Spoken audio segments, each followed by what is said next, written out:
नमस्कार साथियों, स्वागत है आप सभी का द अनटोल्ड रियलिटी के अंदर। मैं हूं तनुज खुराना और आज एक बहुत ही चर्चित विषय आपके सामने लेके आया हूं, क्योंकि ये मामला गांधी परिवार से जुड़ा हुआ है दोस्तों। जी हाँ दोस्तों, आज देश में हर बड़ी खबर जो है वो यही है कि राजीव गांधी फाउंडेशन ट्रस्ट का जो FRCA लाइसेंस है वो रद्द कर दिया गया है। FRCA लाइसेंस से तात्पर्य है कि अब ये जो राजीव गांधी फाउंडेशन ट्रस्ट है ये एक तरह का NGO है। ये NGO अब विदेश से कोई भी फंडिंग नहीं ले पाएगी। जी हाँ दोस्तों, गांधी परिवार की मैं इसलिए बात कर रहा हूँ क्योंकि ये जो राजीव गांधी ये ट्रस्ट है, जो ये जो NGO है, जिन NGO पर ये लाइसेंस रद्द हुआ है, उनका जो संचालन करते हैं, उनके जो हेड हैं वो गांधी परिवार से ही है। जी हाँ दोस्तों, हाल ही में मिनिस्ट्री ऑफ होम अफेयर्स ने राजीव गांधी फाउंडेशन ट्रस्ट और राजीव गांधी चैरिटेबल ट्रस्ट के FRCA लाइसेंस रद्द कर दिए हैं, जिस कारण से अब ये कोई विदेशी फंडिंग नहीं ले पाएंगे। इसका अर्थ क्या निकाला जाए दोस्तों? क्या एक ये राजनीतिक चाल है या फिर कोई ऐसे सबूत मिले हैं जिससे ये लाइसेंस को रद्द किया गया है? कोई ऐसी जानकारी मिली है इस NGOs में कि किस वजह से इनके ऊपर लाइसेंस जो है इनका रद्द किया गया है? जानेंगे दोस्तों सारी कहानी। मैं हूं तनुज खुराना और आप देख रहे हैं अनटोल्ड रियलिटी। देश की सुर्खियां बना हुआ ये जो विषय है वो ये है, home ministry cancel FRCA license of 2 NGOs in India headed by Sonia Gandhi. जी हाँ दोस्तों, सोनिया गांधी द्वारा संचालित 2 NGOs को जो उनका लाइसेंस है, FRCA लाइसेंस है, वो रद्द कर दिया गया है। कौन से हैं वो 2 NGOs? Rajiv Gandhi foundation trust, Rajiv Gandhi charitable trust. इन दोनों को जो FRCA लाइसेंस है रद्द कर दिया है। लाइसेंस रद्द से तात्पर्य ये है कि ये अब विदेश से कोई भी फंडिंग नहीं ले पाएंगे। किन कारणों से इन NGOs पर बैन लगा है, किन कारणों से इनका लाइसेंस रद्द हुआ है, जानेंगे मेरे साथ। दरअसल मामला शुरू हुआ दोस्तों 15 जून 2020 को। जी हाँ दोस्तों, 15 जून 2020 को एक भारत में बहुत बुरी खबर सामने आई। वो खबर थी गलवान वैली इंसिडेंट्स। जी हाँ दोस्तों, गलवान वैली इंसिडेंट्स में एक हिंदुस्तानी सेना और चाइना की सेना के बीच में एक मुठभेड़ हुई, जिसके अंदर हमारे भारत के 20 सैनिक शहीद हो गए, जिस कारण से विपक्षी पार्टी यानी कांग्रेस पार्टी और राहुल गांधी ने आरोप लगाते हुए बताया कि चाइना ने हिंदुस्तानी की सीमाओं पर काफ़ी कब्जा कर लिया है और काफ़ी शहीद हुए हैं जो सरकार छुपा रही है। इस तरह का प्रोपोगंडा पूरे देश में कांग्रेस और राहुल गांधी जी द्वारा चलाया गया। ये झूठा प्रोपोगंडा जो था वो राजनीतिक था या फिर किसी को फायदा पहुंचाना था। इसके लिए होम मिनिस्टर अमित शाह ने संज्ञान लेते हुए एक जांच के आदेश दिए कि एजेंसियों को बोला गया कि आप जांच कीजिए कि कांग्रेस है और जो राहुल गांधी है वो चाइना को इतनी तवज्जो क्यों दे रहे हैं, वो राजनीति कर रहे हैं या फिर कोई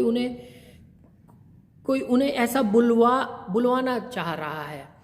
तो ये जांच के उनको आदेश दिए गए, जिस कारण से गांधी परिवार द्वारा संचालित 3 NGOs को जांच के आदेश दिए गए। एक राजीव गांधी फाउंडेशन, दूसरा राजीव गांधी चैरिटेबल ट्रस्ट, तीसरा इंदिरा गांधी मेमोरियल ट्रस्ट। इन तीनों को जांच के आदेश दिए गए। अब किसी भी जांच के लिए आधार होना बहुत ज़रूरी है दोस्तों। अब भारतीय जनता पार्टी ने क्या आधार बनाया दोस्तों, आपको बता दें। जाकिर नायक जो कि एक एनजीओ चलाता है। जाकिर नायक ने अब लिखा अपने अखबार में आया, जाकिर नायक की एनजीओ ने 50 लाख रुपए राजीव गांधी फाउंडेशन ट्रस्ट को दिए। अब कौन है ये जाकिर नायक? जाकिर नायक देश का भगोड़ा है। ये कट्टर इस्लामिक है और देश के अंदर मुसलमानों को उकसाऊ और भड़काऊ होने के लिए उनको उकसाता है। उसका एक बयान जिसमें लिखा था कि मुसलमानों को टेररिस्ट बन जाना चाहिए, उनको आतंकवादी बनने के लिए उकसा रहा था, जिस कारण से हिंदुस्तानी एजेंसियों यानी भारतीय एजेंसियों ने उस पर जांच के आदेश जारी किए, जिस कारण से वो देश छोड़कर भाग गया और अब वो मलेशिया में है। भारत सरकार ने उसकी एनजीओ को बैन कर दिया। अब आप देखिए कि ऐसा भगोड़ा जो देश के अंदर मुसलमानों को भड़काऊ भाषण देने और उकसाने और टेररिस्ट बनने के जो बयान दे रहा है, ऐसी संस्था उसकी NGO Rajiv Gandhi foundation trust को 50 लाख रुपए डोनेशन के तौर पे दे रही है। तो इस कारण से सवाल उठना, राजीव गांधी फाउंडेशन ट्रस्ट के ऊपर सवाल उठना लाजमी है दोस्तों। एक दूसरा और मैं बताता हूँ। दूसरा जो है मेहुल चोकसी। मेहुल चोकसी भी देश का भगोड़ा है, देश से भाग चुका है, देश में भ्रष्टाचार करके वो भाग चुका है। उसने भी अपने एक बयान में कहा कि उसने राजीव गांधी फाउंडेशन ट्रस्ट को पैसे दिए हैं। अब ये मेहुल चोकसी जो है ये नीरव मोदी का चाचा है। उसने भी माना कि कहा अपने बयानों में कि उसने भी राजीव गांधी फाउंडेशन ट्रस्ट को पैसे दिए। और उसके बाद भारतीय जनता पार्टी के बड़े नेताओं ने ये कहा कि कांग्रेस ने यानी राजीव गांधी फाउंडेशन ट्रस्ट ने चाइना से भी पैसे लिए हैं। असल में हिंदुस्तान के अंदर जो चाइना की एम्बेसी है, चाइना की एम्बेसी ने राजीव गांधी फाउंडेशन ट्रस्ट को $3 लाख दिए, यानी लगभग 24 करोड़ रुपए दिए। असल में चाइना से पैसे लेकर चाइना के हित में देश का माहौल बनाया जा रहा था कांग्रेस द्वारा, ताकि इंडिया और चाइना का जो ट्रेड है वो बहुत आसानी से और आराम से और लंबे समय तक चलता रहे। अब आप देखिए इन्हीं तीनों कारणों की वजह से